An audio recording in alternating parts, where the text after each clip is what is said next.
What's up, champs? Welcome to another episode of the Keeping Karlsson Short Shifts Fantasy Hockey Podcast, hosted by two guys who are just really enjoying Dawson Mercer going off for a hat trick here on Tuesday.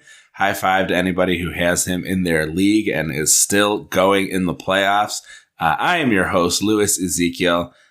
Back from sunny Florida, where I rebelliously read several books while they are still allowed. Joining me tonight, my good friend and yours, Jeremy Versillo. Jeremy, how are you doing on this fine Tuesday evening? I feel like a weight is off my shoulders because all of my fantasy leagues are done.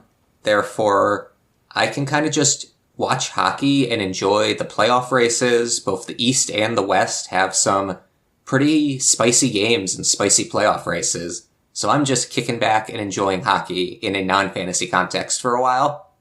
Yeah, outstanding. I'm glad to hear. I think it is, really a bizarre sensation. I liken it to, at least for me, kind of finishing up a school year and heading off into the summer, and you feel like there's not that thing in the back of your mind that's like, did I forget something? Do I need to be doing something? Like, I don't need to set the lines. I don't need to necessarily be keeping my eyes out for every, important free agent. Just something that has occupied, a piece of my processing power, basically since, I want to say at least September. Paying attention to some of the lineups and how things are developing at camp and that sort of thing. And now I can kind of end that process, and suddenly I've got some space for some other things. Getting ready for the show was a little harder than usual just because, I haven't been glued to Shams' excellent Twitter updates and all of that kind of stuff. It's a very different experience, I think, once your fantasy season comes to an end. So I'm glad to hear that you feel at least somewhat that a weight is off your shoulders. Obviously, there's a little bit of that rueful feeling as well that, something that you love and enjoy is done for a while, but you have earned a break here for sure. And excited to bring people home through this, what is the last week for many people of the fantasy season. This will be Short Shift's last regular week, but we will be bringing you some content here and there throughout the remainder of, the season and the off season. So when we have something that we feel like we want to discuss or we want to pop into the feed, we'll do so. But in terms of your regularly scheduled Tuesday and Thursday evening recordings, Wednesday, Friday releases, the final week here. But I'm really looking forward to the Keeping Karlsson playoff pool. I know a lot of people are gearing up for their playoff pools as well. So there's still some fun hockey to go. And then, of course, the greatest tournament in all of sports as teams will battle it out for the Stanley Cup. But we want to make sure that those of you who are still alive and fighting in your fantasy playoffs have the opportunity to get the latest and the greatest news and updates. So let's jump right into it, Jeremy. And I know that we have a few injuries and outries that we want to start with. Why don't you take us to beautiful, balmy Anaheim, California to get us started? Both Troy Terry and Adam Henrique are close to returning. I believe the coach said Terry will return today and Henrique has a chance to. Especially Troy Terry, if he got dropped in your league, I'd be picking him up. He had 8 points in his last 7 games before leaving the team for 4, and he also had 14 in his previous 15. That's a player that could make a difference on your fantasy team if he got dropped last week. Yeah, I like that a lot. Terry, obviously, much more interesting than Henrique, as you pointed out, and possibly, someone who could have hit the waiver wire due to that injury. Another important injury out in the West, Cale Makar is out. Devon Taves was spotted QBing the power play 1 unit for the Avs at practice this morning, leading to some speculation. Makar had gone 4 straight games without a power play point, although he had 9 power play points in the 7 games prior to that lull. So I don't think it had, my thinking was it probably isn't anything necessarily related to him getting demoted. So I started to feel like maybe this is, injury, illness, resting for the playoffs, itis, whatever may have overcome him there. But still a great opportunity for Devon Toews and his managers. Certainly tough for any Makar owners who are still involved in their playoffs. But again, my hunch is maybe this is just kind of, either he's got a minor thing and they're like, well, better safe than sorry, we'll sit him, or it may just be a resting situation. That's why I think it's tough sometimes to still be running playoffs this late into the season, especially on those teams that are, likely to be playing very well and be secure in their playoff position. Not really any actionable advice here other than making sure that Toews makes it in your lineup over other lesser options if he wasn't already. But you'd have to imagine you would have a very stacked defense if Toews was not an every night kind of player, even without access to that power play one time with how well he's been playing this season. 4 games remaining this week for Colorado. So Sam Girard could definitely be an option since Toews is probably already rostered. That's a guy that I would be running out to grab, I think. I know we don't know how long Makar is going to be out or how serious, his playoff situs is. But, I think Girard makes for a very appealing potential ad given the remaining schedule and, his talent level and the likelihood that he's going to be elevated to power play 2, and, get some really good opportunities for scoring. I don't know. What do you think, Jeremy? Is Girard a must add for as long as Makar is out? I don't see Girard as a must add, but I do see Bowen Byram as a must add. I guess you probably were considering him in the already highly owned, similar to Toews. I actually had both Toews and Byram on my wires in previous weeks. Cale Makar's just been in and out of the lineup so much since January that I think really with Makar out, all 3 of them have shown some scoring ability. And I think I'd be prioritizing Toews because he's on power play 1, followed by Byram, followed by Girard. Yeah, great point. Obviously, we've talked at length and really admired the depth of defense out in Colorado. So I'm glad you brought Byram up. And yeah, if he is around and available, that would be a great add as well. With 4 games remaining, you can't go wrong when a new opportunity opens up for those vaunted Colorado defenders. So I like that a lot. This next one's gonna sound a little bit deja vu to us, but Jeremy, I hear Matt Murray is injured again. How many times is it this year? Is this the 4th time we've had this exact card on the Trello?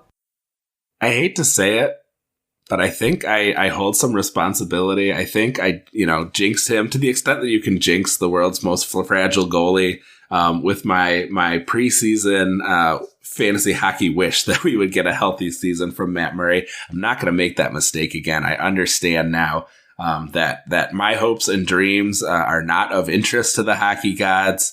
At least, unless I am willing to make a more significant sacrifice to them. So, sorry about that. Anyone who grabbed Murray, has had some success when he's been in, but, just cannot stay in the lineup, of course. The most interesting thing out of this is actually not fantasy related at all, but apparently at the game where Murray got hurt, the emergency backup goalie was Curtis Joseph. 50-year-old Cujo in Toronto. And I was like, I don't want to wish for Samsonov to also get hurt, but maybe need a bathroom break or something and get Cujo in there in front of the crowd. That would be very exciting. I remember I visited Toronto not long after Cujo was dealt to Detroit, and I was wearing my Red Wings gear. I went to the Hockey Hall of Fame. There were some unhappy people about that decision. So I remember that being an especially fun trip. But yeah, how cool would it have been to see Cujo get in the game? I imagine he keeps his fitness up, but that would be a tall order, I think. I feel my age every single day. I'm no top athlete, but I can't imagine being 14 years older and decided to hop onto an NHL rink. So it would have been excited for him to be in there. The quote that we have from Sheldon Keefe on Matt Murray's head injury is, right now it's going to be a day-to-day thing in terms of sorting through exactly where he's at and what the time frame might be. It'd be difficult to put any real timeline in it until we give him more time to settle. So, that doesn't sound great. Head injuries are always tricky. I would imagine Samsonov is your guy down the line. Obviously, we saw Joseph Woll start today, so we may see some more action for him as well. We'll talk a little bit more about the enormous numbers of backup goalies who are playing as we move a little further along in the show. I guess we can talk about one who's a little more of like a 1B than a lot of these who dat backup goalies that we're going to be talking about later. But Antti Ranta has seen his value rise as Carolina has stated that they are interested in splitting starts the rest of the way. That means that Ranta would face Ottawa, who they are up against tonight. I believe last I checked, it was 2-2. So, I didn't look at the number of shots, but usually 2 goals against when you're a Carolina goalie means like 2 goals on 12 or 13 shots, which is not ideal.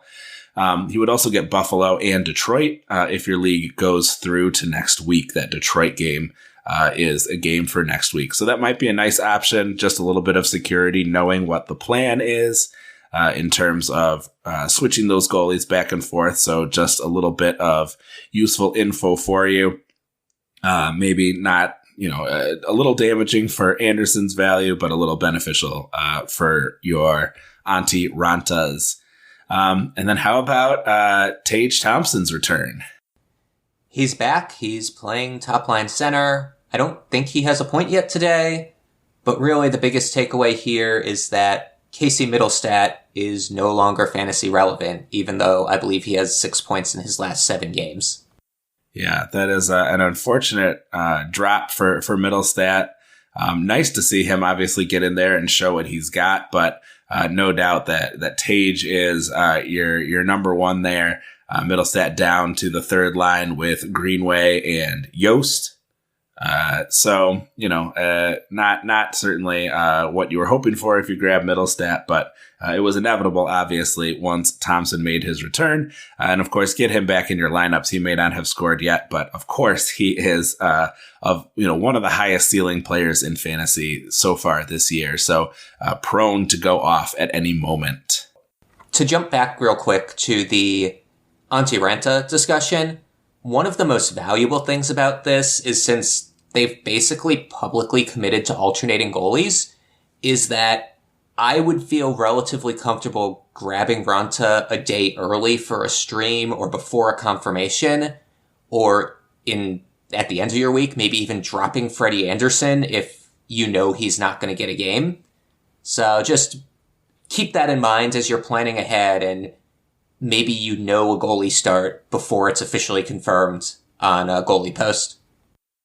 Yeah, that's a really good point.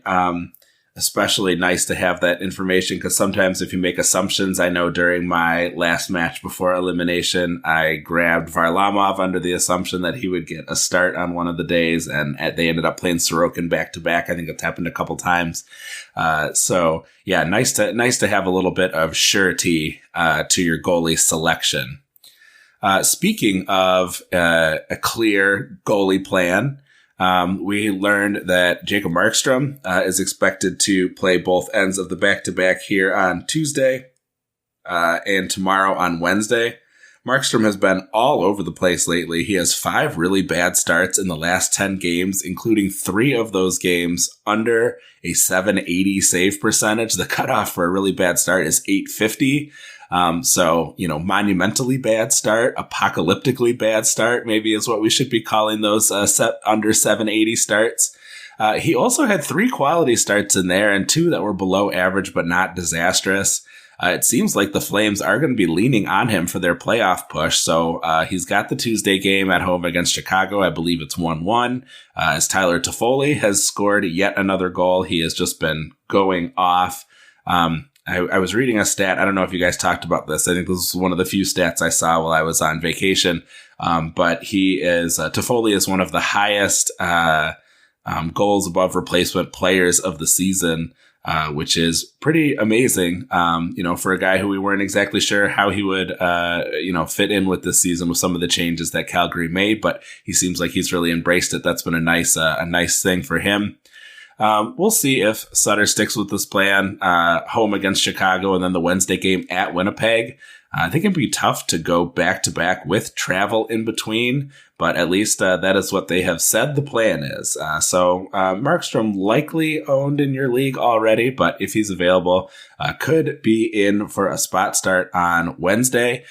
Maybe the takeaway from here is that it might be a great opportunity to play one of those lesser-owned Winnipeg Jets, who might have a nice opportunity against a pretty tired Calgary team and a tired Calgary goalie. That might be the way that I would approach this. I don't know. Do you feel like Markstrom is the pick? He's pretty, all over the place. He could have a really successful game, but he could get blown up too. Would you rather take Markstrom or would you rather take, an Adam Lowry? I think I'm still going with the goalie there. The Flames are in desperation mode, so they're going to be doing everything they can to win these. And I really think the coach is just committed to, we're going to ride or die with Markstrom. If they're going to make the playoffs, it's going to be on Markstrom's back. And if they're going to miss the playoffs, they're going to try making the playoffs with Markstrom and fail. Yeah, maybe it could be beneficial to have kind of that vote of confidence behind him to feel like his job is not under threat. It's an interesting idea. And certainly there's something to be spoken for the motivation of a team that really needs to win. I think, the tiers are team that really needs to win, below them team who's already eliminated and has nothing to play for except to be a spoiler. And then below them, I think, is team that has already secured their playoff spot and is just kind of playing out the string in terms of, if you're playing vibes check as you make your waiver wire additions. All right, well, we're going to take a quick break here. On the other side, we'll talk about some of the backup goalies who are starting and some strategy about whether we want to stream who dat backups or the forwards playing against them. We've got some hot streaks from lines in St. Louis and in New York, as well as a hot player in Nashville. We will be right back. You're listening to Short Shifts. Welcome back to Short Shifts. So Jeremy, something that we've been seeing more and more, and no big surprise, I think, as teams are kind of more secure in their playoff or out of the playoffs position, as we're getting to see some players get a shot. We're coming up from the minors, or especially we've seen a lot of these kind of random goalies who are getting games. Let me tell you some of the goalies that we have starting today. We have Joseph Woll, we have Devin Levi, we have Levi Marilainen, not to be confused with Levi. 2 E's, Levi, like heavy. We have Caden Primo getting a start, Alex Lyon getting a start, Jet Greaves, a.k.a. Rocket Boots, Sam Urson, Kevin Lankinen, Capo Kakinen, Colin Delia. Even Ranta is kind of a backup. I don't know if I'd put them in the same kind of position as these folks, but fully half of the projected starting goalies as of about 2 p.m. Had a save percentage below 900 on the season, and some of the others were getting their first ever NHL start. So I wanted to ask, just kind of as a general strategy note as we head into the end of the season, and we're going to see this more and more. And I know I sort of asked this question in the first half about Markstrom, but this is a little different. Would you rather stream one of these like second or kind of third string goalies, or would you rather have the forward going up against them? I want to promise you, I had this example written down as of that 2:00 look, so I'm not cheating here. But would you rather have taken, for instance, a hot Jack Roslovic versus Joseph Woll in a game where the Jackets are starting Jet Greaves and may need to generate serious offense to win? Or would you like to take a shot on one of these guys and hope that they, have one of those magical NHL debuts where they just really play above their, above expectations? I know this is going to sound like a cop-out, but a lot of it depends. If you want an overarching takeaway, my general rule of thumb is a goalie start is equal to 1.5 skater starts. That's the rule of thumb I use for Cupful and my other league that has a lot of streaming, that I'll take a back-to-back skater over a goalie, but if I only have room for one game before I'm dropping the streamer, then I'm going for the goalie. But I think you can also look a bit more into, okay, what's my situation in my league? Is it a categories league where I don't want to blow up my ratios? I probably wouldn't touch any of these goalies in a categories league. Meanwhile, if it's a points league and I need a a big boom game of 10 plus points, better chance you get that from a goalie than from Jack Roslovic. Lastly, you can also look at the opponents.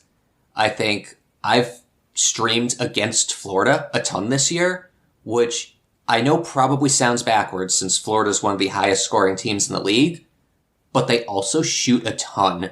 You're guaranteed a floor of like 35 shots. And so if it's 35 shots, 5 goals against, you're probably breaking even with, a couple points. But, if it's 35 shots and the goalie stands on his head and gets a win, all of a sudden it's 15 points and the risk reward is there. So I have to take it on a case-by-case basis, but I guess if you gun to my head, it's the goalie.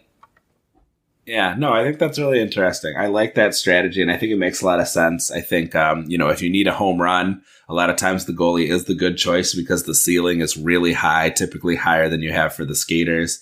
Probably a little easier to get, 1 goal against and 35 saves than it is to get, a hat trick, for instance.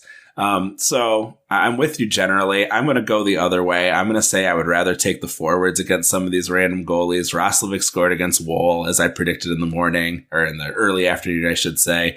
Primo allowed 5 games to the Red Wings.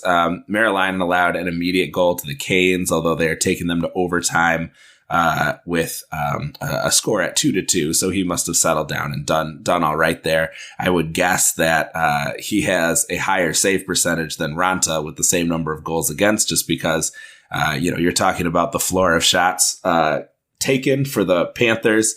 The floor of shots allowed for the Canes is probably in the low teens, right? Like sometimes, I think there was a shutout of 14 saves for Ranta earlier. So that's not worth all that much. And I think that's an important thing to keep in mind. I do want to give credit where it's due. Not all of those guys are, kind of busts that I would be worried about. Sam Ersson maybe got smacked around a little bit. But Lankinen's having a nice game, and Alex Lyon, now with 4 straight quality starts, just went final in his game, a 2-1 victory, against Buffalo. I had said that of the 3 previous quality starts, Toronto was the only decent offensive team of that group, but we know what Buffalo is capable of. And so he had a really nice performance, over 950 save percentage. I'm not sure what it ended up being, but I'm sure it was better than what I wrote down around 9:00, 1 goal against on 19 shots. So another really nice outing for Alex Lyon, who has certainly been more consistent, I think, than any other goaltending options that we've seen for the Panthers, who, of course, have had some great streaks, but, not all that much consistency. For every Bob would go off for a few quality games, and then he would end up, having a real stinker in there. So we haven't seen that yet. All right, let's get through a few hot streaks here. Jeremy, start us off with what's going on with the Blues. One of my favorites, Jordan Kyrou, playing pretty nicely, but the guys on his line doing even a little better lately.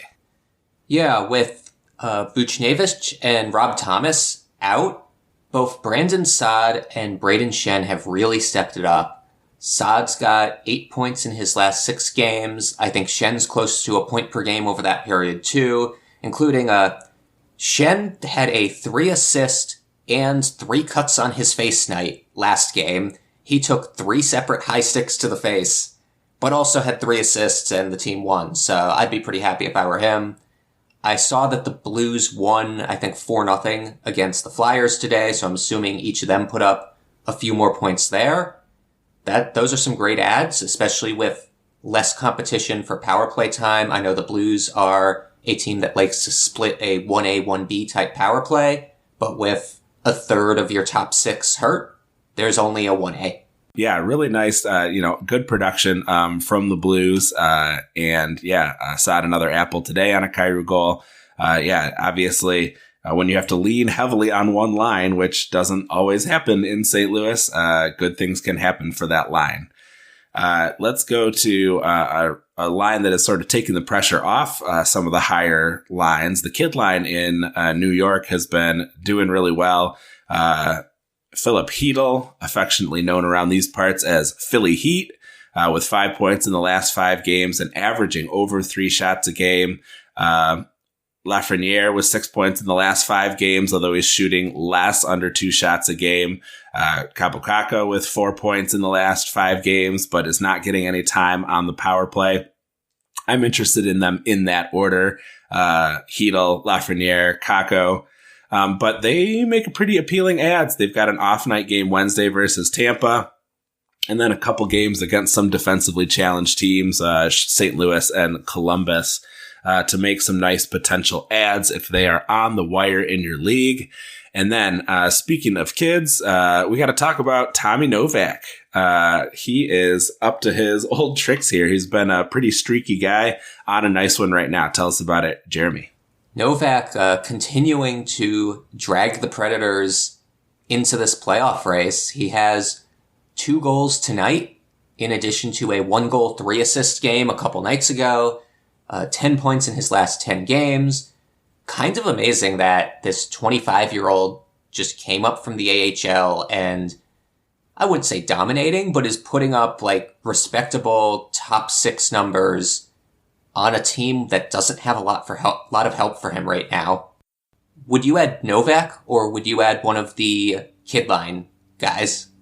Well, I will admit that I'm not sure what the remaining schedule is for Nashville for the remainder of the week. I think I would go Hedl, Novak, Lafreniere, Kako in that order. I think I like Hedl with the number of shots that he's putting on, but we do have a Nashville team that maybe has a lot to play for if they can still remain relevant. So that is kind of exciting. But yeah, that's the order I would take them. How about you? I agree with that. Hedl's shots are a huge bonus. Novak's lack of shots are kind of a bit of a downside, but Novak is getting heavy power play usage, I think close to 80% on a power play 1, while Hedl's only on power play 2. But definitely look at all 4 of those guys if you need a little boost for the end of this week. Yeah, absolutely. You can pick your preferred flavor for sure. All right. Well, Jeremy, that brings us to the end of another episode. Thank you so much for joining us. Thanks to everybody who came and joined us at twitch.tv/KeepingCarlson. Please give us a follow at ShortShiftsKK. Brian and Elon, of course, can be found at Keeping Carlson. Also recommend you follow at Game Day Lines, at Game Day Goalies, at Game Day News NHL, and now at Game Day Stats NHL, all organized nicely at GameDayTweets.com. Visit that site and the other sites we use to research our episodes at Yahoo, Frozen Tools, and Natural Stat Trick. Our intro and outro music was created by Pat Roach. John Reed is our digital media producer. And until we see you next time, play smart and keep your shifts short.